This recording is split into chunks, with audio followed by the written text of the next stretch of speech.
Buenas, primeramente quisiera darle un saludo a la audiencia por parte de mi compañero Santiago Tavares y mi persona, Santiago Solera, que el día de hoy venimos a hablarle un poco al respecto del bioetanol.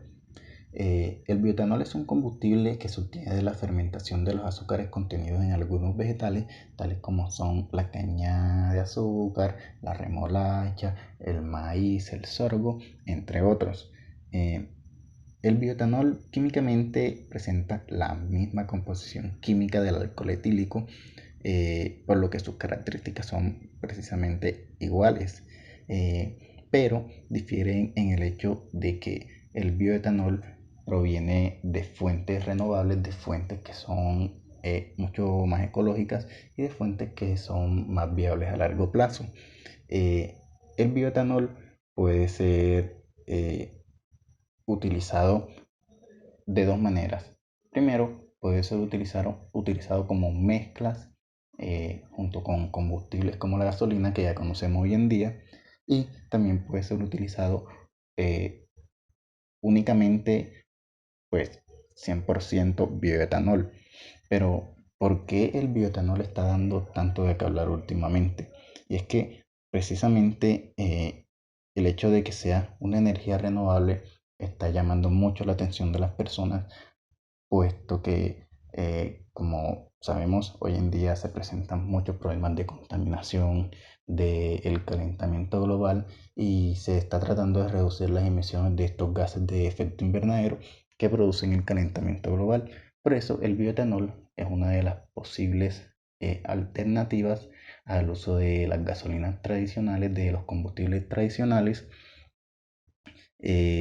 además de que es un combustible que es económicamente muy viable por el hecho de que puede ser producido precisamente de materia orgánica, de residuos orgánicos, y que su proceso es un proceso bastante sencillo, que es la fermentación. Eh, y como mencioné anteriormente, eh, este combustible disminuye en grandes cantidades la emisión de CO2 por parte de los automóviles, que pues sabemos que la industria automotriz es una de las que más aportan gases de efecto invernadero hoy en día a la contaminación. Eh, pero no todo es color de rosa, tristemente, y, y pues la utilización del bioetanol ha sido objeto de muchos debates, ya que algunos piensan que, pues, a diferencia de los combustibles fósiles, el bioetanol es sustentable y que ofrece ventajas ambientales y económicas a largo plazo, mientras que otros consideran que la extracción del bioetanol ha ocasionado grandes deforestaciones y el incremento del costo de los alimentos. Y es que precisamente esa es la primera desventaja que tiene el bioetanol, que la limitación de la materia prima, porque si comenzamos a utilizar demasiado nuestras materias primas, nuestros vegetales para la producción de bioetanol, podría haber una escasez de estos materiales, de estos vegetales, de todos estos productos que son eh, en muchos países utilizados para el día a día, para los alimentos, y se generaría un desabastecimiento. Eh, También otro problema que presenta es que a los motores que existen hoy en día habría que irles realizando ciertas modificaciones con el paso del tiempo, porque cuando hay mezclas de gasolina y bioetanol con más de 10% de concentración de bioetanol, comienza a presentar dificultades el motor para procesar este combustible. Y la última desventaja es que, en comparación a las gasolinas tradicionales, el bioetanol presenta un bajo rendimiento y una baja potencia. Pero bueno, pasemos al proceso de la fabricación. La primera etapa del proceso es la obtención de las materias primas. Pues se necesita primero que todo hacer una recolección agrícola de los productos anteriormente mencionados, como el maíz, la cebada, la caña de azúcar, el trigo, la remolacha, entre otros. Eh, Como también materiales lignocelulósicos como la madera, los residuos orgánicos y residuos forestales. Luego, esta materia prima pasa por ciertos procesos de pretratamiento con la intención de extraer de ellos pues estos azúcares de manera compleja que existen en ellos, como lo son los almidones, la celulosa, entre otros. Uno de los pasos primeros a los que son sometidos esta materia prima es la molienda y la trituración. Esto con el objetivo de reducir el tamaño del producto y sacar de dentro de él el almidón, por ejemplo, del maíz. Y luego se pasa por una licuefacción para convertir todos estas azúcares complejas en azúcares simples. También se pasa por procesos de hidrólisis para que los materiales lignocelulósicos pues se separe la celulosa, la molécula de la celulosa y se convierte en azúcares simples. Cuando estos azúcares simples son extraídos por fin, entonces pasamos al proceso de fermentación, en el que cuando se fermenta el azúcar, comienza a producirse el etanol. Eh, Esta es una técnica que se viene utilizando desde hace ya mucho tiempo, desde que se comenzó a conocer eh, los vinos, las cervezas y todos los tipos de licores que provienen precisamente de la fermentación del azúcar. Para el caso, por ejemplo, del maíz, la fermentación puede durar hasta 60 horas y produce aproximadamente un 14% de etanol. Y por último, pues se debe purificar este etanol, ¿cierto?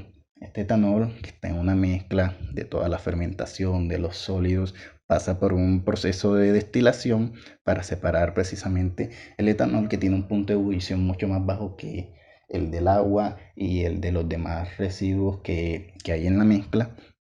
Y luego se pasa por un proceso de anidración que lleva este etanol a un estado de pureza de 95%. Continuando con la infografía del bioetanol, tenemos el análisis termodinámico. Ya sabemos, tenemos presente que la manufactura se da mediante la hidrólisis y la fermentación. Acá podemos ver el consumo energético de ambos procesos. Tenemos que el de hidrólisis vendría siendo 1.190 kJ sobre kilogramo y de fermentación vendría siendo 754,6 kJ sobre kilogramo. Ahora bien, tenemos otros datos importantes como lo vendría a ser el peso molecular de 46,07, la densidad, el contenido energético por volumen y el poder calorífico de este. Y ahora mirando paso a paso los procesos, tenemos que específicamente la hidrólisis enzimática se basa en la división de moléculas de agua a sus átomos componentes, los cuales vendrían a ser hidrógeno y oxígeno, y que estos procesos son controlados mediante la inactivación de enzimas. Ahora con fermentación de glucosa podemos ver la fórmula que se da para que este proceso se cumpla y que la única vía de extracción de energía es la glucólisis. El momento de la combustión tenemos que cuando el bioetanol y el oxígeno reciben una pequeña cantidad de energía, generan gases de dióxido de carbono y agua, que son los cuales hacen que la combustión pueda generar la energía que causa. Ahora bien, planteando una aplicación nanotecnológica, tenemos la obtención de bioetanol a partir de celulosa presente en cascarilla de arroz y acerrín de algarrobo. Son una alternativa bastante interesante debido a que estas fuentes presentan cierta ventaja respecto a las otras materias primas convencionales, que serían como caña de azúcar, maíz y sorgo dulce, ya que estas no estarían compitiendo como con la industria alimentaria, como para aprovechar sus propiedades, sus componentes. La industria de los combustibles siempre ha tenido problemas con el ambiente y la salud, debido a sus fuentes de recursos, de sus fuentes de recursos energéticos no renovables. Así que los combustibles obtenidos a partir de energías renovables se ven atractivos para la sociedad moderna. Bueno, Em, Como ya pudieron ver, en este caso se obtendrá a partir de la nanocelulosa de los residuos lignocelulósicos, los cuales abundan en Colombia. Básicamente en el estudio se hizo a través de un proceso de pretratamiento ácido, seguido de hidrólisis enzimática y fermentación, como les había comentado, que es el proceso de ese combustible. En los resultados tenemos que la hidrólisis enzimática de cascarilla de arroz alcanzó un 57,7% de conversión máxima a la de 72 horas. Y la misma hidrólisis de acerrín, pero de acerrín, alcanzó un 41,5% de conversión máxima a la de 72 horas. Cuando hablo de conversión máxima me refiero a la conversión máxima de hemicelulosas o carbohidratos del residuo lignocelulósico, cervecero, hacia azúcares fermentables totales. Los rendimientos de fermentación fueron cercanos al 100% en todos los casos, así que fue prácticamente un proceso ideal. Y también se concluyó que es necesaria una etapa de pretratamiento para poder aumentar así la accesibilidad de las enzimas en la etapa de hidrólisis. Acá podemos ver dos, dos gráficas. Acá podemos ver una gráfica de tiempo de reacción en el eje horizontal y con conversión en el eje vertical, con porcentaje de conversión en función al tiempo de reacción de la hidrólisis enzimática de acerrín. Eh, Como tratado sería azul y sin tratar sería el rojo. Y acá tenemos lo mismo, pero esta vez de la cascarilla de arroz. Lo mismo, tratada con azul y original rojo. Se puede ver claramente porque se concluyó que es necesaria la etapa de pretratamiento. Y eso vendría siendo todo. Acá tenemos las referencias. Muchas gracias.